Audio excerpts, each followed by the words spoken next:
കരുണയുടെ നൊവേന ആറാം ദിനം. ശിശുക്കൾക്കായി പ്രാർത്ഥിക്കുക. ഏറ്റവും കരുണയുള്ള ഈശോയെ, ഞാൻ ശാന്തശീലനും വിനീത ഹൃദയനുമാകിയാൽ എന്നിൽ നിന്നും പഠിക്കുവിൻ എന്നങ്ങ് തന്നെ അരുളി ചെയ്തിട്ടുണ്ടല്ലോ.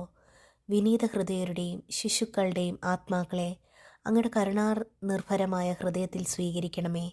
സ്വർഗസ്ഥനായ പിതാവിൻ്റെ പ്രിയപ്പെട്ടവരും സ്വർഗത്തെ മുഴുവൻ ആനന്ദിപ്പിക്കുന്നവരും ഈ ആത്മാക്കളാണ്. ദൈവസിംഹാസനത്തിന് മുമ്പാകെ പരിമളം പരത്തുന്ന പൂച്ചെണ്ടുകളാണിവർ. അവരുടെ വിശുദ്ധിയുടെ പരിമളത്താൽ ദൈവം തന്നെ സന്തോഷിക്കുന്നു. ഈശോയുടെ കനിവ് നിറഞ്ഞ ഹൃദയം ഈ ആത്മാക്കൾക്കൊരു നിത്യഗേഹമാണല്ലോ. സ്നേഹത്തിൻ്റെയും കരുണയുടെയും മധുരഗാനം അവർ എപ്പോഴും പാടിക്കൊണ്ടിരിക്കുകയും ചെയ്യട്ടെ. നിത്യനായ പിതാവേ, കനിവിനുറവയായ ഈശോയുടെ ഹൃദയത്തിൽ മറഞ്ഞിരിക്കുന്ന കൊച്ചുകുട്ടികളുടെ ശാന്തതയും എളിമയുമുള്ള ആത്മാക്കളുടെ മേൽ അങ്ങയുടെ ദയാദൃഷ്ടി പതിക്കണമേ. അങ്ങേ പുത്രൻ്റെ ഏറ്റവും അടുത്ത പ്രതിച്ഛായകളാണവർ. ഭൂമിയിൽ നിന്നുയരുന്ന അവരുടെ സുഗന്ധം സ്വർഗത്തിൽ അങ്ങയുടെ സിംഹാസനം വരെ എത്തുന്നു. കരുണയുടെ പിതാവേ, സർവ്വനന്മകളുടെയും ഉറവിടമേ, ഈ ആത്മാക്കളോടുള്ള അങ്ങയുടെ സ്നേഹത്തെ പ്രതിയും അങ്ങേക്കിവരിലുള്ള പ്രസാദത്തെ പ്രതിയും ഞാൻ യാചിക്കുന്നു. ലോകം മുഴുവനെയും അങ്ങ് അനുഗ്രഹിക്കണമേ.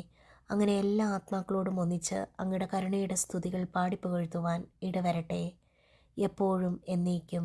ആമേൻ.